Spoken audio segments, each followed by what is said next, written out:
Welcome to Five Stripe Weekly. This week we're going to break down the good that was Herediano, the bad that was DC United, and we're going to preview the gigantic match coming up in CCL against Monterrey. We're going to break it all down next. Welcome to the show, Five Stripe fam. I'm AJ, this is Devon. Before we get into it, become part of the notification squad by hitting the bell next to the subscribe button on YouTube, or hop over from Facebook and subscribe. Well, fam, soccer is a crazy thing, right? You got the highs, you got the lows. It's like a pendulum swing, you know? Sometimes you're left inside the glass case of emotion, and I think we certainly all felt the range this week. I mean, with Herediano being the 4-0 at Kennesaw, and then obviously what happened in DC, there's a lot to break down. There is, and so we'll get right into that 4-0 thrashing of Herediano first. And we really pretty much just reversed that juju, and we saw a brace from Joseph Martinez, a Julian Gressel outside of the boot strike, as well as a LGP header. The ceiling goal off of a set piece too, which was a beautiful thing to see. So exactly, and so it's something that we definitely needed to kind of right that ship in some regard. For this Herediano match, and to be able to get through to the round of 8 is super key, because yes, this is the competition that we are prioritizing, and I think everybody should realize that it's the biggest trophy that we can win this year. It's also the trophy that it seems that all the MLS clubs are prioritizing as all 4 advanced. I believe that's one of the first times that's happened in this competition. You see teams like Sporting Kansas City and Red Bulls and Atlanta United and Toronto, Houston, or did we say Toronto? Yeah, well, whoops, sorry. Anyway, but not Toronto. So not every one of them, but all the American MLS clubs did go through. But but in terms of we overturned that first defeat, which was ugly, that 3-1 in Costa Rica. Yep. That if you stayed up for, we're sorry. Bless your heart. And that was always going to be difficult. Going on the road, your first competitive match of the season in a foreign country, in a different pitch. We all admit that pitch kind of looked different and dried out. It was almost like crazy bounces, and they knew how to play it. It was like a pool shark knowing his table. Like there were some balls that Jimmy Marin was just bouncing with this spin that their players knew where to go with it. But we were able to rectify that situation in front of a rowdy and proud set of 17s.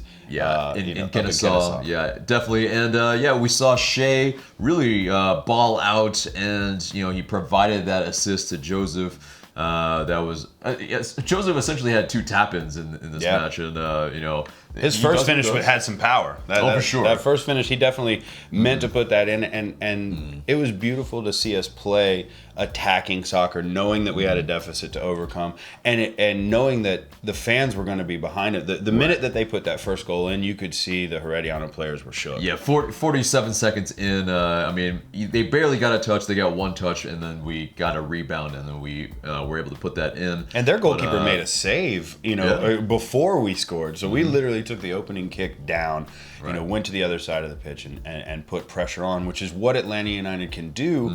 It's what we want to see, and it's especially what we want to see out of our DPs and our big money signings. Right, and I think you got to see on a proper pitch where it's watered or it rained a lot, and so it played fast to our liking. But I think also a big shout out to the 17s for being loud from the very beginning, where it was like maybe 30 minutes before the match even started, we were already chanting. We were that supporter section was rocking. And, I was in section 125, and you made everybody that made the supporter section the way that it was. You made an outdoor stadium sound like a wall. Yeah.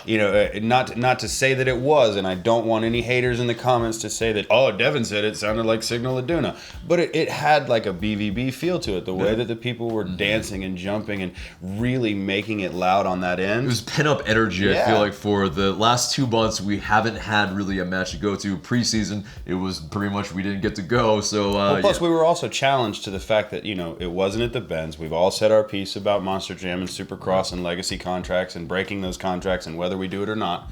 But we challenged everybody to be as loud as 7 other people. And while it may not have been 70,000, the 10,800 that made it out certainly did their job. And, salute to you. I think it was a little less than that. I think it's the capacity of 10,500. But yeah, I mean, definitely a lot of people were there to be able to show up on a Thursday night? Yeah.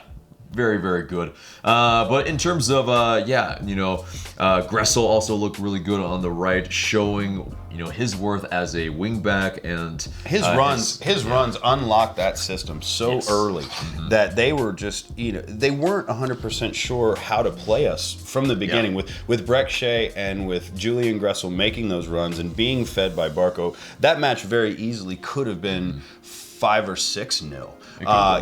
We had some instances where we didn't finish shots that were right on. Tito could have scored late when he came on. Yeah. I still think PT is still finding his feet in the side, but we put the sword to a good team, CS Herediano. While they're not doing that well in the league this year down there, they held every advantage going into that match. They absolutely did. And if you look at the odds, we were just that little slim Tetris piece. Yep. So completely different seeing that stacked out chart where this team needs this many goals to do it, and it was not in our favor. But after about 10 minutes, everything completely swung. Definitely, and Ezekiel Barco was a huge part of that as well. He was really bossing the match. Yes, he had a couple chances that he probably either could have shot, or he went down, or so he frustrating. went on his left. It's so frustrating. Either way, he definitely bossed that match. He did great in that match, and this goes to all the people that say that we Barco hate. He's a supremely talented football player.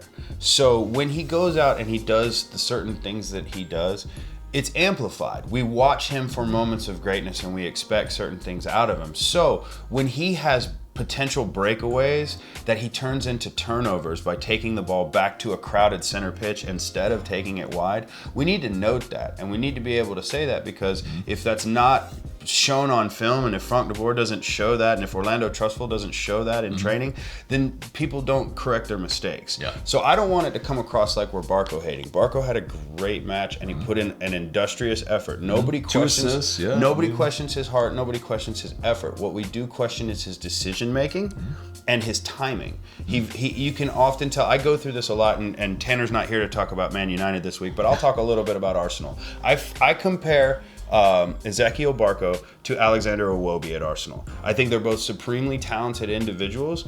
I think that they have every bit of skill. I just think that their decision making leaves a lot to be desired. The final third, maybe it just comes a little too fast for them, or maybe it's the pieces around them aren't in place. Who knows? It's maybe all a combination. But in terms of Herediano, though, they didn't really offer too much in this match. Maybe it was because they pretty much got swindled, or maybe not the word for that, but maybe they got hit so early that they didn't really know what to do with themselves. They were shell shocked. They were absolutely. It was I said this in the last thing. It's the Mike Tyson theory. Everybody has a strategy or a game plan until you get punched in the face. Right. And we punched them in the face twice in 10 minutes, and their lead was gone. Yeah. So then they literally had their lead was not only gone, their goal differential, everything was at that point in time at 2-0. We could have locked down and played park the bus if we really wanted to, but that wasn't our style. We wanted to make an imprint on that match. Right. I feel like CS Herediano, in watching that match, their strategy was bunker, hoof it long, and hope that you can find somebody sleeping. Right. Hope that and the officials in that match, like I told you, it was so nervy. Seeing LGP get a yellow card 18 minutes in, and then knowing that ref was just so random. I'm amazed we finished with 11 on the pitch. Yeah, because LGP probably, maybe we could have. We should have maybe taken him off, but he showed that he finished the match, and it was. Well, he did the smart thing too. At half, he walked right up to the ref, introduced himself, and said, "Listen, what did I do?" And it wasn't confrontational. It was more of an explanation. I need to know how to not do this again. Right, exactly. So I feel like in a lot of ways he's grown. Shoulder that was on the right wing or our left wing, and essentially, he was a little, if that's rash. A yellow, then Barco's dog-so on the other side is a straight red. I'm sorry. Agreed. There's some inconsistency, but we got past it. So that that's a whole. We can talk referees all day. Yeah. Oh, for sure. But let's when it comes to Herediano, we made it through. That we survive in advance. That's the most important thing in this tournament. It's true, but also they weren't really doing a whole lot, like we were saying, and so they didn't really test us a whole lot defensively. So the likes of a Breck Shea, the likes of a Gressel weren't really being put to our paces or anything like that. And so the only time they ever looked dangerous was when we conceded fouls and free kicks. Exactly. And they were looking for everything. Everything. They were going down as quickly as they possibly could, looking for that call, and they were being given it. The biggest problem for me that I see going forward, and this kind of leads into DC, we gave up a free kick match against Herediano down there. We gave up a goal off of a free kick, their third goal. And again against DC, it's these free kicks are going to be an issue if we don't practice against them. Well, it's something that they have practiced and they still are susceptible. I think it's maybe just the personnel at hand at this point. Maybe it's something else, but I think it's definitely something to that regard. But let's get to the post-match just a little bit. How Frank de Boer really praised Ezequiel Barco's performance, called it unbelievable. He was really just praising his performance in this match, and just his work rate was his heart in his industry was definitely top notch. He like we've always said with Barco, we don't question his effort, we question his decision making. And maybe that's just me. If I'm alone in this, then so be it. I think he had a good match. I don't think he was man of the match, just because of I think the turnovers were critical, and I think other players were better in this match, but we need that. We need a man of the match performance out of a Barco, out of a Joseph, out of a PT Martinez every match, because those are our big names. Yeah, those are our DPs, and those are the people that we pay the top dollar. MLS wise, we pay them the big money to be the person that comes in and influences the play every time, and we need them to be that. So yes, we're going to look at Barco, we're going to look at Joseph, and we're going to look at PT, and to some extent Gressel and LGP and Guzan, the internationals. We're going to look at them, with a more scrutinized lens. Yeah. So in terms of this, who's your man of the match for Herediano? I said it at the fan cam afterwards. I thought Breck Shea was incredible. I thought that coming from what we had with George Bello, looking somewhat out of place and somewhat out of his league. In Costa Rica, just looking somewhat unprepared, I think Breck came in and provided a stability and just a grit. They couldn't get past him. He was literally a giant on that side. He had 2 assists. He was making the runs. When Nagbe would find him, it was a beautiful thing. I feel like Darlington Nagbe kind of really controlled the middle of the pitch in that matchup. But Breck Shea was the man of the match. Yeah, but Breck Shea was the man of the match for me. Yeah. Oh no, I'm talking about I think Darlington Nagbe controlled the match in Kennesaw. In Kennesaw, yeah, absolutely. And so for me, I think it's Ezequiel Barco. He definitely, like I said, he was really, in terms of every single facet of our attack, he was pretty much pushing it forward. He was, on our counterattacks, he was the guy that the ball was going to. It's crazy that neither one of us mentioned a goal scorer too. Literally the engines that made the attack work are the ones in you got to have the creativity to make the goals happen. So that's I think those are our men of the match, and let's get on to the downer in DC United. The downpour in DC. The downpour as well. Of course, it was a 2-0 loss. And, I think we got to give plaudits to DC United for really playing us off the park. They just controlled all facets of this match. They came out ready to play. That team was up for the match. Their first competitive match of the season. Right. Maybe it's a rest factor. Maybe it's something that they were playing at home. They always play well against us. I don't know what that effort was. If you watch the fan cams, I got a little ranty, and I don't apologize for it. I have no idea what we watched last night. It was as disjointed as I've seen since last season, last summer when we played DC to a 3-1. But at least we scored there. Right. I'm sure the weather played a factor. I'm sure tiredness probably. I don't want to say tiredness played a factor in match 3 of the season. Yeah, exactly. I think these guys are professional athletes that, yes, we are in the early part of the season, but these guys train for stuff like this. Right. And so that's the interesting part about this is why Frank de Boer kind of went with 9 of the top choice 11, or at least, unchanged 9, I guess. And so in terms of that... and then he ended up playing the other 2. Yeah, exactly, coming in. And so why do you think, in your opinion, why he did this?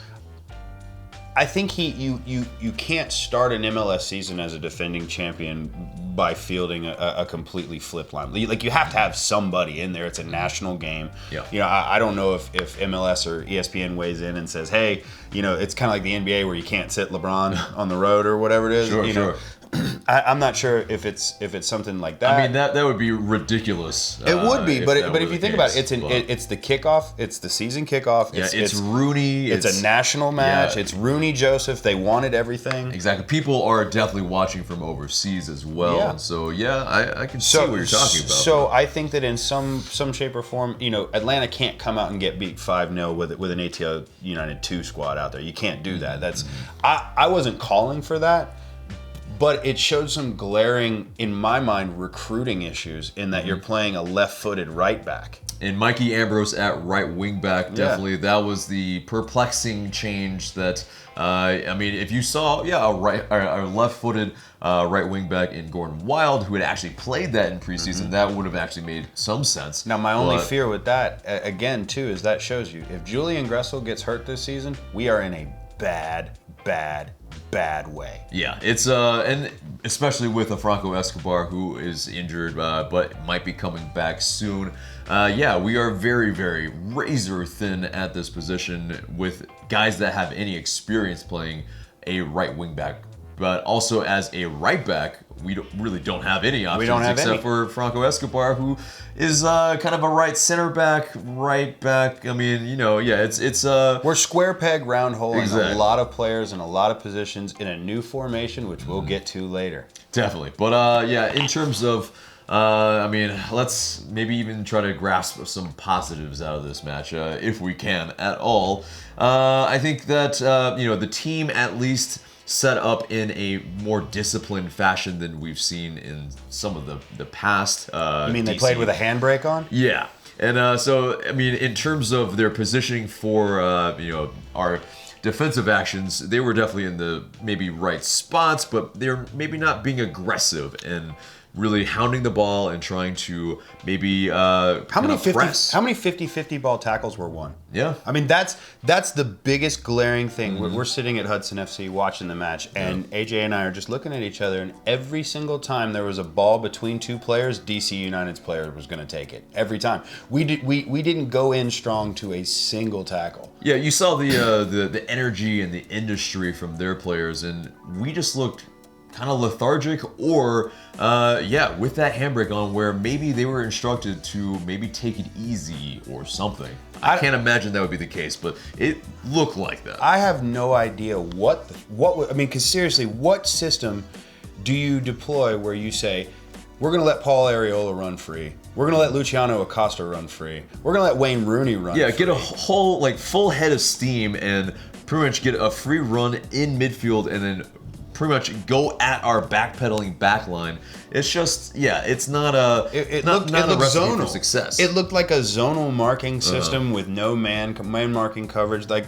There was just too much space. It showed on their second goal where Acosta obviously takes that knuckle puck ball. Sure, but he should have never had that much space. We didn't close down. We didn't mark anybody. We didn't. It's a case of the formation 3-4-3 having only two midfielders. Our midfielders are overrun. I mean, essentially, you have the likes of Rooney, Acosta, Arriola, Lucas Rodriguez making his MLS debut, all looking like world beaters, and it's just running free into channels. I mean, most teams will set up with two banks of four to defend against us as we go side to side. I don't know what defense we play. And setting up in two banks of four is pretty standard across leagues. You see it all the time. They'll set up in, like I said, two banks of four. Right. And typically teams try to swing side to side to break through and find channels that they can run through. DC just looked like gangbusters. We made a turnover in the attacking third. They came down and it was bombs away. Yeah, but I guess, kind of harping on the positives, I guess, if we're trying to still do that. Are we still doing that? Yeah, we're still trying to do that. So essentially, though, the chances that we gave up are pretty much preventable to a degree. At least, the second one. But the first one, it was a corner that probably wasn't a corner, for one. And then so, that almost always happens at the death of a half, right? It just almost always happens. What is it with us with the injury time goals right before half that completely changed the team talk? That completely... I mean, if you can go in 0-0 at a bad half... in the weather, in DC, on the road, after having played them, you can. I mean, it was that a pretty horrid first half, and if it was 0-0, if it was 0-0, you could clap it off and you can say, you know what, guys, put it behind us. We got 45 minutes. Let's go out and get this win. Or if nothing else, let's get a draw. Let's fight for a draw. Yeah. But giving up that, like I said, it must have been 45, 47 of the 1 minute of added time in which they scored. And it's just these mental lapses. It's mental lapses on set pieces, and Paul Arriola scores against us every single time. on the front post, essentially. I mean, it comes across, and then he gets he's unmarked. It's not a good look, but in terms of the grand scheme of it. Those are maybe just more individual errors in terms of, if we're playing zonal, then we need to fix that, because it's man marking. If there's a guy that pretty much gets, a free look, it's not good. We've played 2 matches on the road. We've got 5 goals against, 1 goal for, 2 set piece goals scored against. It's not a good look. We need to fix it. Exactly. And so let's get to the negatives, I guess, on this, which... I mean, kind of, it's that starting 11, it's the formation, and it's, I think, the tactics. It's beyond just 3-4-3, but, you definitely were either applauded or maligned on social media and YouTube, everywhere, for... I want all the smoke. Don't subtweet me, just hit me up. At Devon for Real on Twitter. I'm more than happy to engage with you. Yeah. So in terms of the 3-4-3, let's kind of go over again. So for the people that may not understand where you're actually coming from about 3-4-3, what are your qualms with it? Nobody else plays it successfully or deploys it in the world. And when you give me examples of teams and managers that aren't there anymore, or have unlimited checkbooks and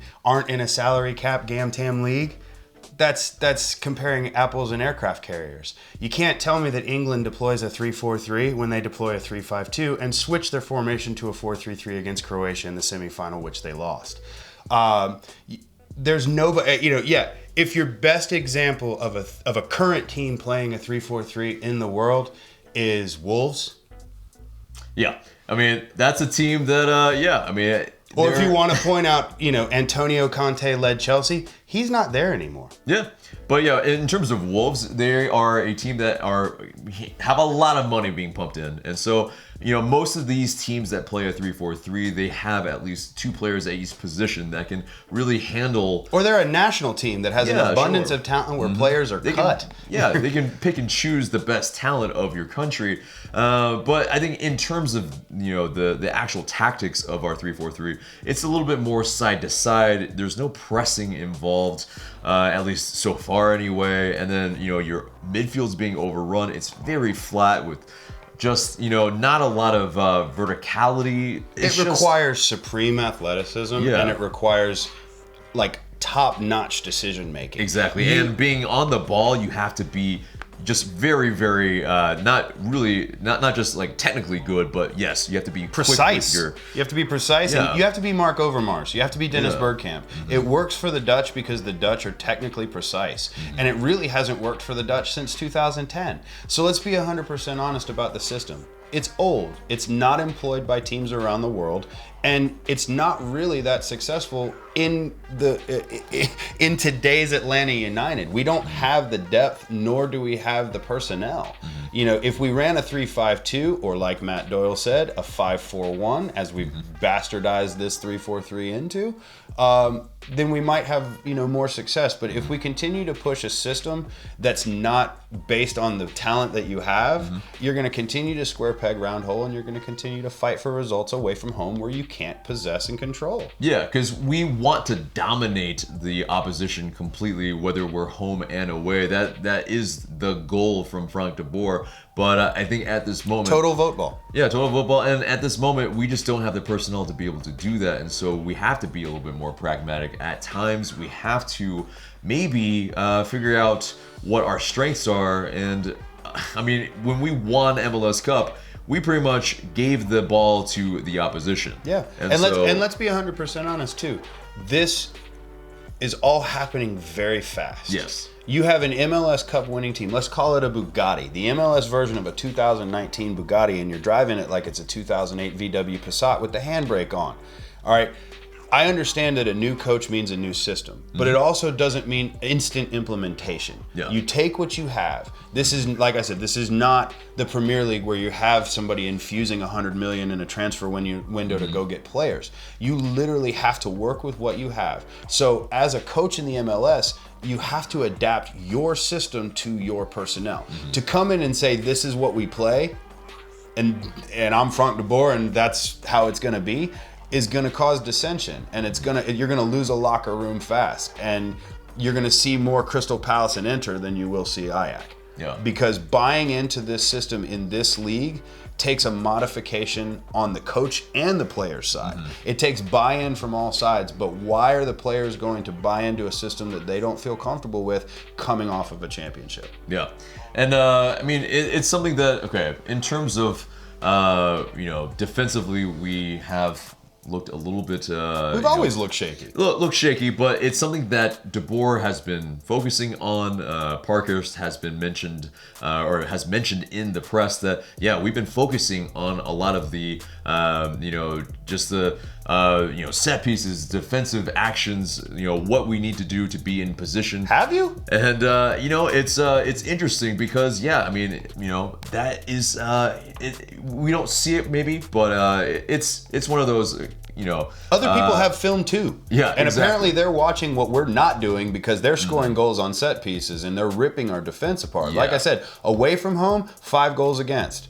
At home, Kennesaw, 4 goals for. But I think what's more damning is that we're not creating chances, and so 5 shots against DC is really 1 very forced poor. save, 2 on net. Yeah, very poor against their 20. So it's a little bit lopsided in terms of that. Yes, it's against DC who played us off the park, but let's really kind of point out that in the last 15 minutes, that impetus to attack was not there. To bring on Jeff Loretowitz, and really when we were chasing, we needed a goal, and there wasn't any sort of Where's Andrew drive. Carlton? Yeah, he's on the 18, and so he's a guy who can create. Why you just is he said not? it. You just Right? said it. Down So, 2 on the road. What do in you the really elements. lose? What are you doing? What do you really lose though? Because are we worried about goal difference? We're not. You go and chase a goal. You try to get back in the game, and everybody out there that says that you don't lose the Supporters Shield on week 1, how many points did Red Bulls beat Atlanta United out for the Supporters Shield last year? Yeah, you might not lose it week 1, but you certainly can drop some points that are going to hurt you in week 34. Right. And so, yeah, you definitely want to try to win every single match, sure, and that's maybe his mindset going in to answer the question from all the way back is why did he do this? Is maybe, yeah, he, was putting that onus on this match, but in terms of the tactics, in terms of, his system that he's put in, it's just on the road, it clearly doesn't work. So it made no sense, and not to harp on it, but you were handed the keys to a really, really, really good team that liked the way that it played. And you can almost harken it, and we're here in Atlanta. Let's compare it to the Atlanta Falcons after the Super Bowl. You had an offense that was one of the best in NFL history, and you bring in a new offensive coordinator, and suddenly the guys look like they don't know each other.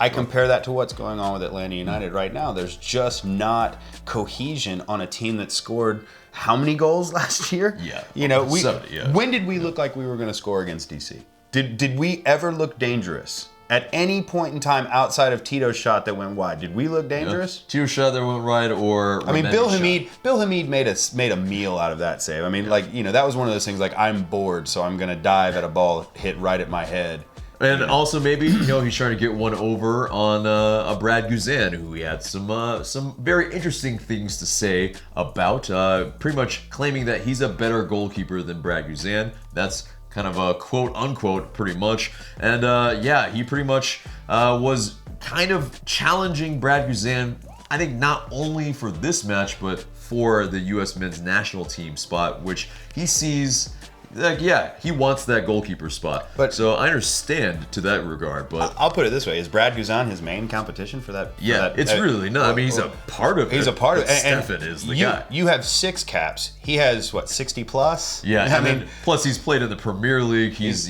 won MLS Cup. Yeah, it's kind of one of those things. Like, let your action on the pitch speak. I played kind of technically did in terms of, yes, they always have our number, but in terms of but having played the position, and our good friend Jessica Sharman from Unrelegated ATL played the position, and she said the same thing. It's literally like it is a goalkeepers union.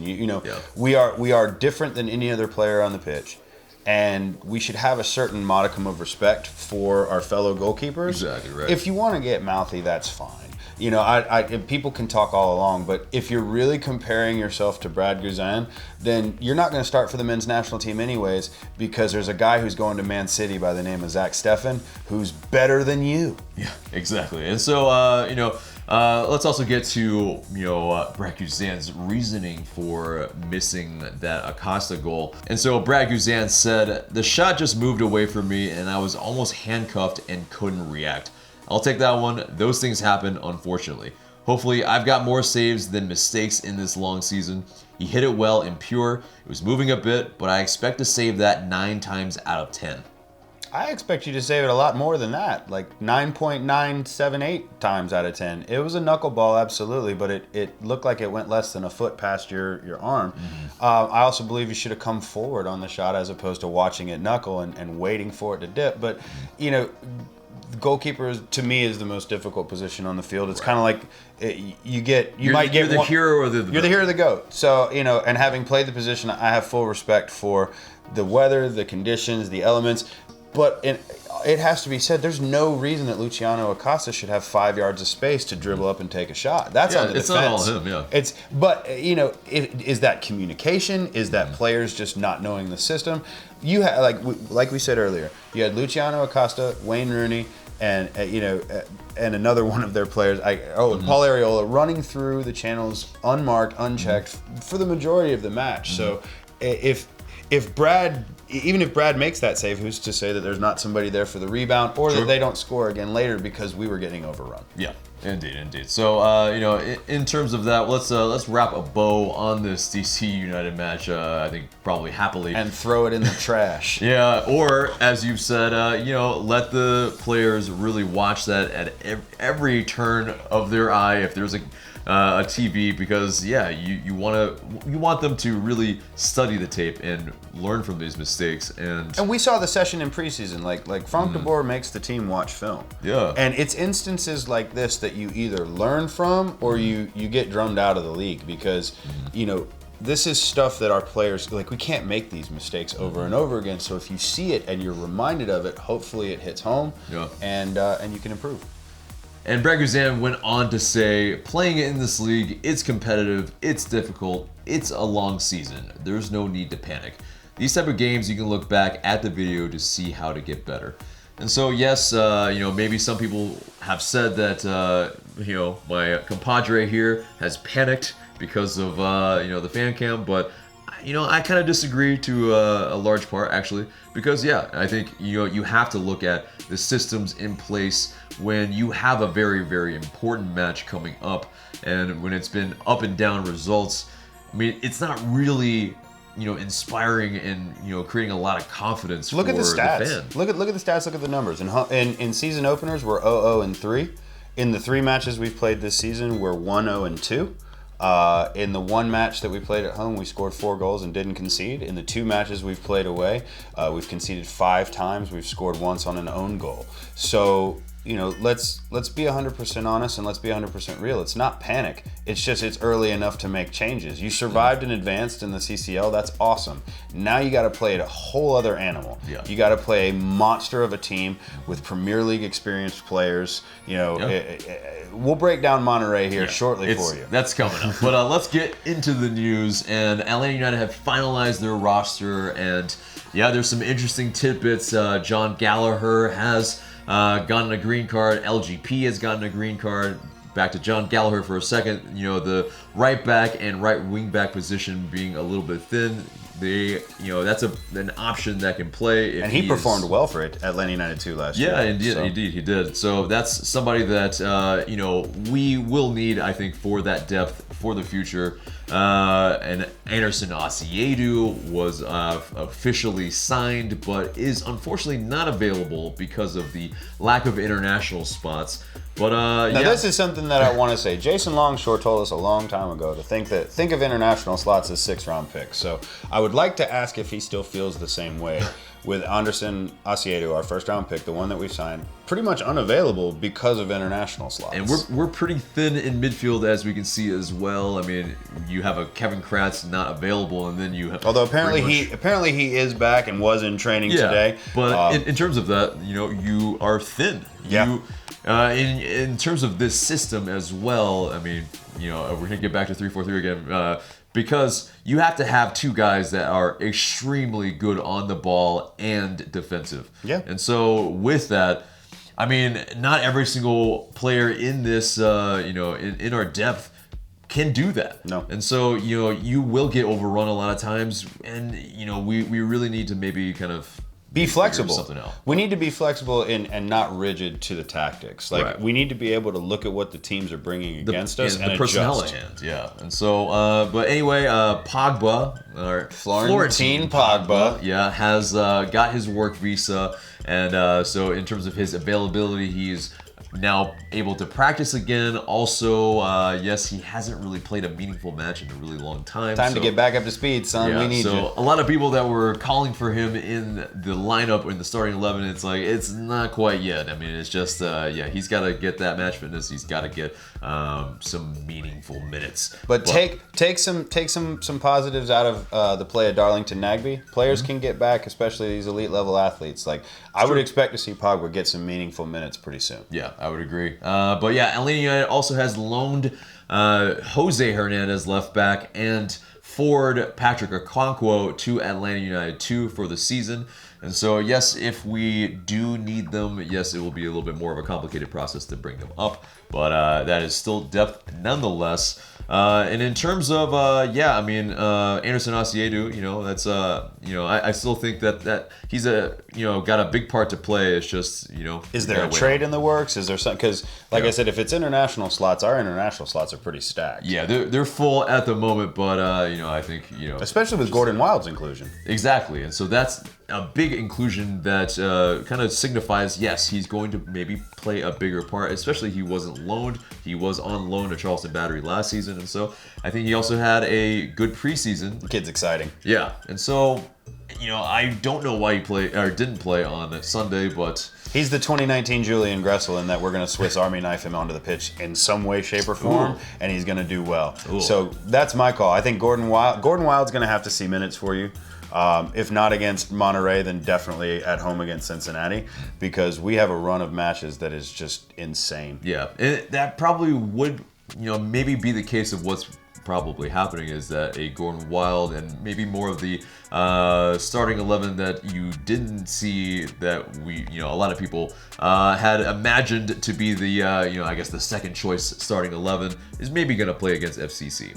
So if we're talking about that, then you're going to need a Carlton to step up, and you're going to need you're going to need your George Bellas to come back in. They got beat 4-1 in that first match for FCC in their MLS debut. So welcome to the league, boys. But hey, that first goal.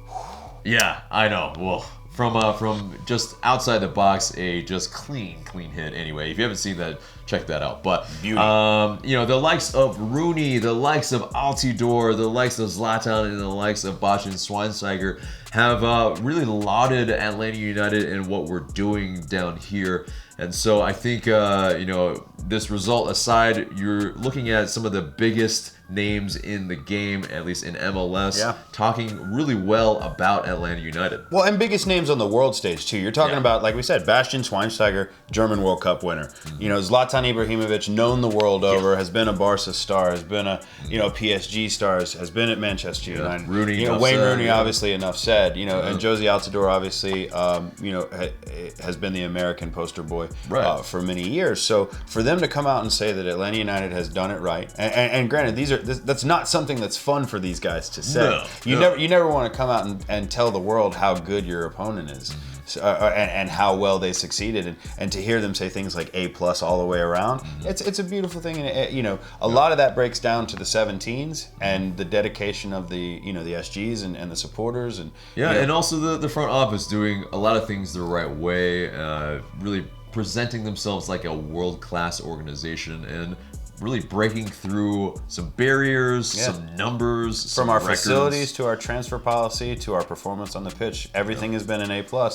We just have to maintain that. And a lot of times what comes across as entitled bitching is literally just knowing that we have a standard to maintain, and knowing that this team and this front office has the ability. So when we underperform, it's just it comes across as why. Yeah, exactly. With everything that Uncle Arthur puts in, on our plate, like we should be top notch all the time. Right. And so speaking of top notch things, Mercedes-Benz Stadium. Top-notch pricing again. Wow. Well, aka reverse of that. They're lowering the prices of top-notch pricing scale. Exactly. Of and they've really changed a lot of the other teams and their stadiums around not just MLS, but a lot of like football stadiums and like Major League Baseball stadiums in lowering their prices to fan-friendly. So now a hot dog at Mercedes-Benz Stadium is $1.50. It's amazing. That's and it's fantastic, and they're going cashless, which is also allowing them to kind of lower the prices. So everybody's going to be able to eat a lot more and better. Maybe not better. Well, it just makes it economical for the family. If you think about it, like sports had become almost I want to say a rich man's game, but it's one of those situations to where it's like priced out. If you're paying $25 to park, you got to factor in the gas and the time to get to the stadium. Right. If you have a family, there's 4 tickets instead of 2. So everything just starts to add up. And when you start talking about $7 Cokes, or $9 hot dogs and $7 nachos and $14 beers, like it's just not economical. So A&B did something really good here. Mercedes-Benz Stadium did something really good here in making the product economical for the people, and that's why we'll continue to pack the stadium. There's a lot of goodwill built up there. Right, agreed. But let's move on to an Atlanta legend, Killer Mike. From Run the Jewels, from the Dungeon family, all of that. He was on Men in Blazers, and just talking really well about Atlanta on a whole. Budweisers were shared. Raj Bennett broke out his hip hop knowledge, and Killer Mike talked about the city of Atlanta's embrace of all things Five Stripes, and it was good to watch. Shout out Killer Mike, shout out Dungeon family. We love you guys for talking well about the city and for being a part of this family. So to go on Men in Blazers and be able to talk about his new show Trigger Warning, and also be able to wear the scarf and speak knowledgeably on the sport is a good look. Yeah, agreed. And yes, we have seen Killer Mike hit that golden spike as well. So he's pretty much already part of the family already. So shout out LP too, Run the Jewels. Indeed. But also, so now moving on to Tito Villalba and PT. They've made their respective national teams in Paraguay and Argentina. Yep. And probably likely Jose Martinez is going to be called up soon as well. For Venezuela. So it will be interesting when Venezuela plays Argentina, but that will be a kind of head-to-head that will be very, very tasty. I was gonna say, I'm not sure how interesting it will be as that rivalry has gone the way of Argentina. One-sided, it's pretty one-sided. Yeah, for sure. The one that I'm more interested in is and speaking to our good buddy Roberto Rojas, I'm really, really hopeful that we can get some behind-the-scenes footage of the first time that Tito Villalba and Miguel Almiron see each other after the transfer. I think that the reunion going into the Paraguay camp, I can just picture like the near far wherever you are, from Titanic, as they run towards each other. I get a feeling like that Paraguay camp is going to be all about the feels. Yeah. But back to PT Martinez. He is the first MLS player to be called up to the Argentinian national team. Wow. That's massive. That team includes names like Messi and Dybala and Otamendi. I mean, Premier League and La Liga talent all over abound. And there's Atlanta United. When you look at that roster and it lists their club next to where they play for, to see Atlanta United on an Argentinian squad, knowing that it's the first time in MLS history, I mean, it's huge. It's massive what this club has done, not just for the league, but to raise the profile of the sport worldwide. Yeah, definitely. But guys, let's move on to the mailbag. You guys send in these questions through IG story. Please continue to do so, and we might answer your question in the future. First question comes from Terminus United 83. Why didn't we rest more of our starters? Well, we kind of answered that a little bit, but you got to ask Frank de Boer about that. But I think it has an eye on FC Cincinnati in that maybe we could rest more players there, and it's kind of a flow thing. I wonder if ESPN didn't have something to do with it. I wonder if MLS. Sure. It's just speculation. I mean, seriously, it's opening night. It's a national match. We want Joseph Martinez and Wayne Rooney. Sure. I think you could have achieved that with a little bit more rotation, but I mean, it is one of those things where I get it from one standpoint in that it's 3 matches. They need to get a flow in them because competitive matches are way different than a friendly match in preseason. So I mean, why didn't we rest more of our starters? I don't know. But next question comes from Sam Holloman, or also Evan Hustle and Alex Hagler, with all very similar questions. What formation would you recommend for this team? Are we looking at me here? I'm looking at you. I'm going to answer it as well. But I like the 3-5-2. I would say I would love to run a 4-2-3-1, but I know Frank de Boer just absolutely outright refuses to do it. Our personnel can set up really well in a 3-5-2 with wingbacks making runs. If you're refusing to play a 4-2-3-1, then the 3-5-2 is the way to go. Because it also was the formation that we largely used in the postseason to be able to win that MLS Cup. Yep. And so I think, that is something that we're more familiar with if we really need to get a result, which maybe for Wednesday, that might be the case. Or just not get smacked. Yeah, exactly. And so, there's that. For me, I prefer the 4-3-3.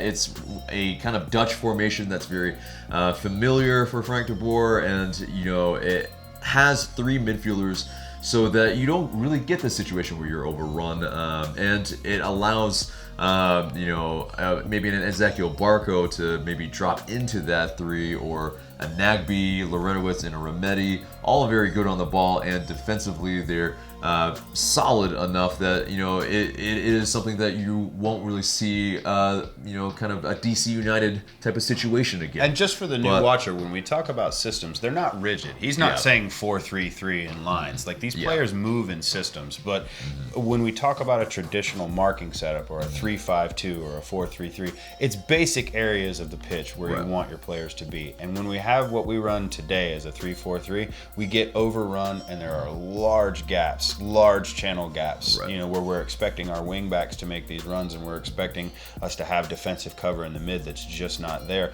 There's also a lack of cohesion between midfield, defensive midfield and attack. So I see our current system as not fitting the personnel that we have, which is why we're saying we would rather see a system deployed that fits what we have, as well as the lack of depth that we have. It also gives our players some cover. Indeed. And we'll kind of touch on a little bit more in the match preview. So we'll move on. Frosted Flakes 12 with the next question. Why did De Boer play PT and Gressel last night if we're chasing CCL right now instead of MLS? at that point in time in the game, you needed a spark. I mean, it was still there for the taking. You know, we were. That's why the Larinowitz substitution didn't make a whole heck of a lot of sense, because you had just brought on two attacking players. And Martinez, PT Martinez looked absolutely frustrated last night in his limited appearance. So why did we bring them on? Again, it's yeah, I mean, he's trying to go for it maybe at that time, but then then you bring on Larinowitz, that pretty much.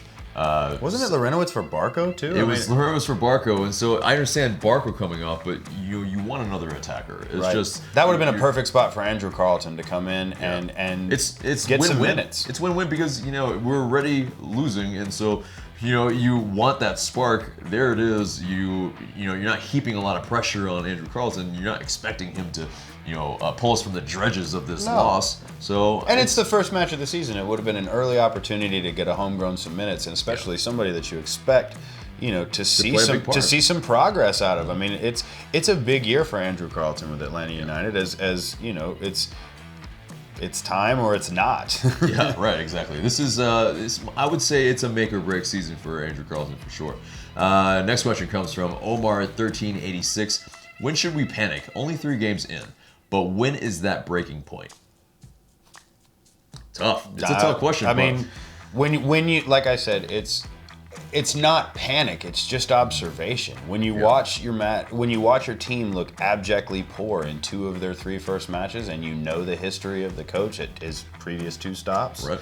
Yes, we can all look at Ajax and say he did amazing things there. He won 4 straight championships. He had an amazing youth system in the Eredivisie. Ajax is a monster over there. Yeah. They are the big dog of that league. So, and that's what we're trying to be. That's where we're trying to be, but you're literally coming in. Competitive here. You're also coming in off of a championship, and Ajax has money. Ajax can go out and get what they want. They're not in a cap salary. They're not in a salary cap Gam-Tam league. Yeah. So I just feel like you need to see adjustment. Otherwise, there are alarm bells. There are alarm bells going off now for me. I mean, and I made that personally loudly clear. Pretty clear. I made it really clear, and it's just because I know what this team can be. I've seen this team live. I've never missed a home match. I watch every away match. I've seen us play infinitesimally or a million times better than what we played last night. It's just not. Is it time to panic? Yeah. I think for me, that breaking point, and I really don't want to go into really specifics of nightmare scenarios, but one part of it is if we crash out of CCL and we also crash out of US Open, I mean, then it starts to be where if we're not getting results in the league, then you start to have questions, very large questions. And so these next 2 matches are going to answer a lot of questions. And whether that's positive or negative, like Monterrey is really good. They're really good. So and Cincinnati is not. Yeah. And it's how we look against Cincinnati, but also how we look on the road. Because yes, we were historically good last year on the road, and if we're a little bit worse than that, yes, it's a new system, new player, new coach, everything. But you kind of have to, I think, maybe at mid-season, I think for me is when you really start to look at every single competition that we were in, and if we're not where we want to be, I think there's a little bit of panic there. And let's call it what it is. A little bit worse means not home field advantage in a one-off, playoff system. Everybody forgets this year's MLS Cup is not a home and home. Right. It's the team with the better record gets the home match all the way up to the final. So, we need to get these points. We need to play well because teams like SKC and teams like like we said in the preview, Red Bulls are not gonna take their foot off the handbrake. So all of these clubs are literally out to max out their points where they can. And last question comes from He's So Well Spoken. What's up with the Red Abbies? Solidarity / you guys will see what's coming up soon, so stay tuned and maybe look for that thing on Friday. So, but exciting stuff. And but yeah, let's get to the match preview for Monterrey, our round of 8 CCL match. It's leg 1. It's 10 p.m. and it is at El Gigante. De Acera. Yeah, de acero. But yeah, and it's also known as the Estadio BBVA Bancomer. That's my really botched Spanish there. Yeah, I tried, man. Hey, You tried. We'll call it El Gigante de Acero. Yeah, anyway, but yeah, it's Wednesday and it's March 6th, and you can also stream it on Yahoo Sports and whatnot. All the all that information will be maybe either below or wherever you can find that information. You're also gonna have Longshore and Conti on 92.9 The Game at 10 p.m. Right. So anyway, it's the Rayados. They're a very, very tough team. Yeah. They are a very storied franchise. Yep. Maybe not franchise, but club, because we're a franchise, they're a club. But anyway, but these keys to the game, we really have to really stay compact in our defense. We really need to work out this formation and lineup that we have in the personnel, but we'll get into that a little later. But we need to be ready for an onslaught because they're coming out all guns blazing. I mean, they rested a lot of their players. Oh yeah, their last match was it Chivas that they beat 2-0 with I don't think it was Chivas, but yeah, Tigres. Yeah, I think it was Chivas. Anyway, but yeah, it's a match that we will have to probably play a little bit more defensive. Because I mean it's whether it was Chivas or Tigres, they rested their squad and they blasted them, and they're coming out with names like Pabon and Rogelio Funes Mori. I mean, these guys are coming out with players that have played in the Premier League and players that can win Liga MX. This is going to be probably the best team we play all season. Yeah, and that we've ever faced, really. And they have a estimated squad value of around 93 million, whereas our team is estimated at somewhere around 67. So in the last, just to give you an example, Herediano's squad value was Herediano's squad value is somewhere between 10 and 12 million, and ours, like I said, is around 67. Monterrey is about 30 has player value of about $30 million more than we're worth. And they're a very experienced team. Also in this competition, they have won it many times, and they also have a manager in Diego Alonso that just won it recently in 2016 with Pachuca, another Liga MX side. And so, he knows this competition very, very well and has won it. That's, this is very tough competition, guys. I mean, you're talking, like I said, it's not hyperbole. This is the best squad we will play this year. Yeah, so in MLS, in Open Cup, in this was the match that we all circled when we saw Herediano and we saw who they were playing in the first round, and then we all looked at this is a match that has finals written all over it. These are two of the best remaining 8, right? And the winner of this unlucky that we get them in the round of 8, but I mean the winner of this could very easily be the one holding the trophy in May. Right, indeed. But let's get to the players that are the players to watch for Monterrey. It is Funes Mori from previously of the likes of Everton, Watford. Yeah, I mean, Argentina. He's a good player, and he's their forward, leading goal scorer with 7 and 8 appearances this season already. He's a big dude and fast guy, and don't let the fact that he wasn't a world beater at Everton, don't let that discourage you from the fact that he's a super talent, and in this league against our players, you're going to see what Rogelio Funes Mori can do. Yeah, indeed. But also they have a defender who likes to score goals, and a lot already. You're talking about Nico. Yeah, Nico Sanchez. 4 goals as a defender already. Yes, he is a guy that kind of picks up a lot of bookings, and he's not really the best at tackling, but he's a guy that maybe we can, attack at and maybe try to get some free kicks, get some calls to go our way. He would be the one guy that I would go at, and I would go at with, the players that are going to draw fouls. If I'm Barco, I go away from him. If I'm PT Martinez and I know that the referee is going to be watching my every move, I would run right at Nico Sanchez. Yep, indeed. But also, we talked about Pabon, and he's that forward attacking midfielder that Mr. Golazzo. Yeah, and he is very, very good at finishing, at a counter, he's he will make you pay. He's that linchpin. We can't make mistakes around Pabon. He is that guy that will very Lucho Acosta-like in that he will make you pay. If you turn the ball over and he can make that run, it's in the back of the net. Just go ahead and put it up on the scoreboard. Yeah, so the likes of Eric Remedi and hopefully anybody else that is in midfield need to pay super attention to him. Man mark him if possible. Spy him if you have to. Yeah. Have somebody follow him around the pitch. Like literally, you cannot give space. If you have to break a formation to cover him, do it. Because if not, he's gonna score. Right. But what is interesting is that it seems like their preferred formation is a kind of iteration of 3-4-3.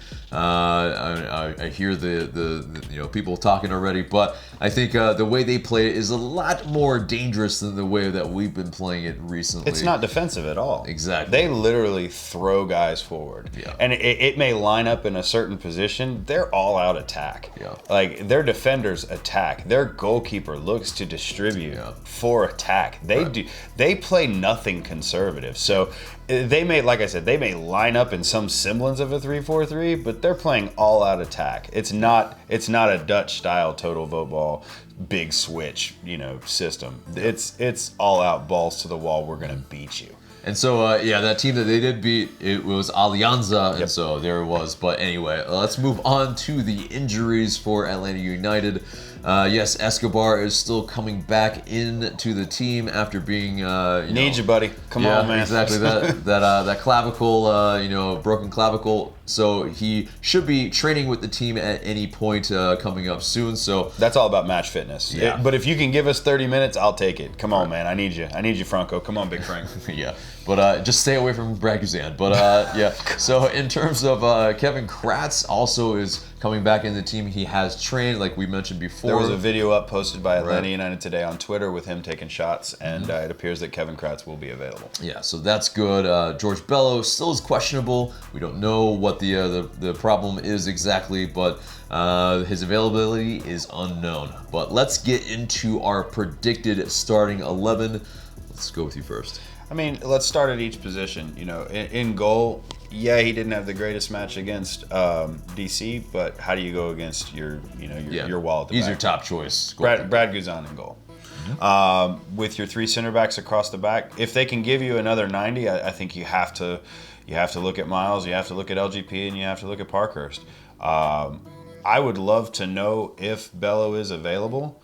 I still wouldn't play him on the road at Monterrey. I know Breck didn't have the best match against DC, but he does have CONCACAF experience, and he's got that grit and that chip in him to not get pushed around when things get bad. So I hope that he watched film, but I would start Breck Shea. I would also restart Julian Gressel as the right wing back. So Shea and Gressel as my wing backs. The Nagbe-Remedi two midfielder pivot works. I don't know if this is the match for Barco. I really don't. I think PT and Joseph obviously have to play, but I might look at seeing if Barco comes on as a super sub. I know Tito didn't cover himself in glory, but I also think that he might be that player that could give you the runs. Runs. Well, give you the runs. I think he could just give you that unbridled chaos that makes Monterrey uncomfortable. Yeah, because they're going to come out in their stadium, with their fans and look to make us uncomfortable. And I think Tito more so than Barco is the guy who's just going to give you balls to the wall effort and can outrun some players. Yeah, he's going to be able to hit guys on the counter and at a lot quicker pace. And, he's also the one, as we've seen against Orlando. He's also the guy, to unleash that corkscrew of a shot that I have not seen Barco take. I need to see Barco shoot the ball. Whereas I'm never afraid.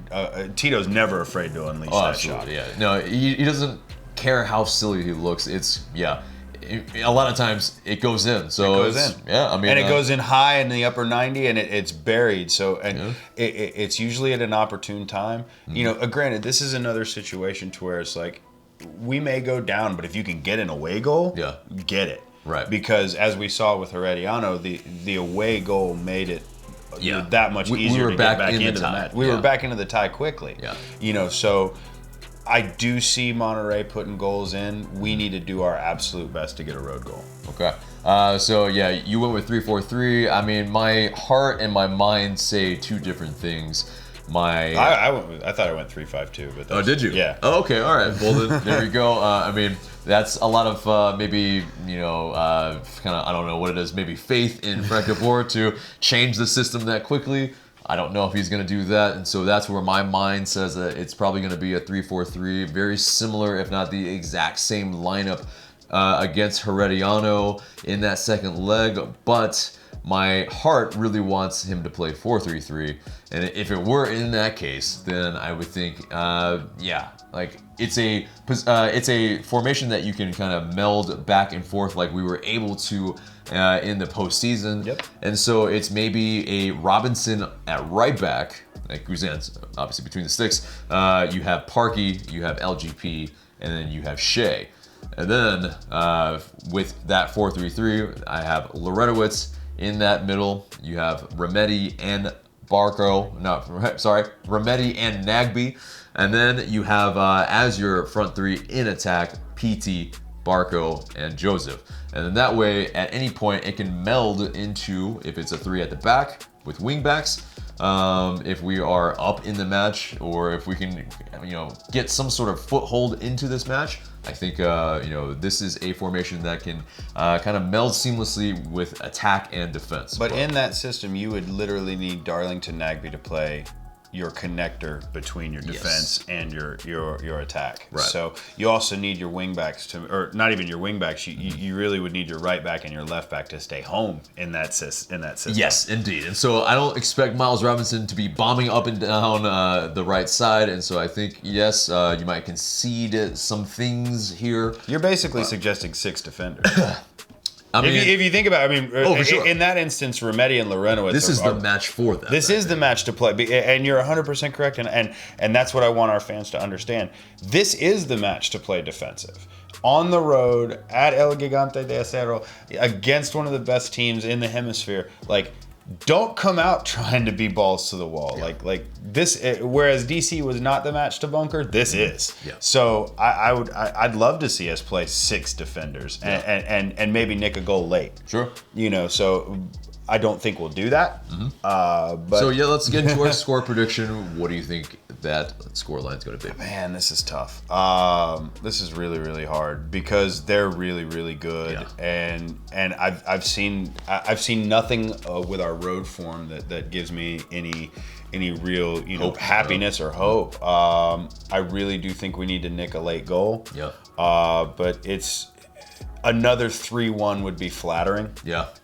Yeah. Okay. But I think it's going to be worse. Oh man, so I think it's pretty something similar. I think we will take this L here, but I am a little bit slightly more optimistic that if we do play in a more defensive fashion and really just make sure that we don't concede a ridiculous ton and not try to go for it, I think it's a 2-1 defeat. Maybe we can nick a goal, maybe with that Tito come on late as a sub, and maybe, a moment of magic. Now the one solace is that whole stat that we don't lose after we lose. Exactly. So maybe we can keep that streak going. A draw would be amazing. A victory would be unheard of. Yeah, this would be one of those matches if we can make that stat true still, since I believe June of 2017. That would be amazing. But guys, that wraps up that match preview. And that gets us to our question of the day. And much has been made about the formation and 3-4-3 and whatnot, but we know it's more than just the formation. It's about the tactics. It's about a lot of other things in that. And so let us know what your thoughts on all of that below. We are really looking forward to your comments in the comments section below. But anyway, I'm really interested to see what people think is the best. What's your best lineup? What's your best formation? And if you can think about it in a tactical sense, where would you play some of these players that maybe aren't seeing the minutes right now in games going forward? Because like we all know, the congested schedule is going to take a toll on these players. You can't expect these guys to play, 8 matches in it's ridiculous. Yeah. So It's true. And so, but guys, that's all the time we got today. So that's it. Remember to subscribe if you haven't already. Smash that like button and share this video because it really does help us a lot. And for Devon, I'm AJ. Thank you guys so much for watching.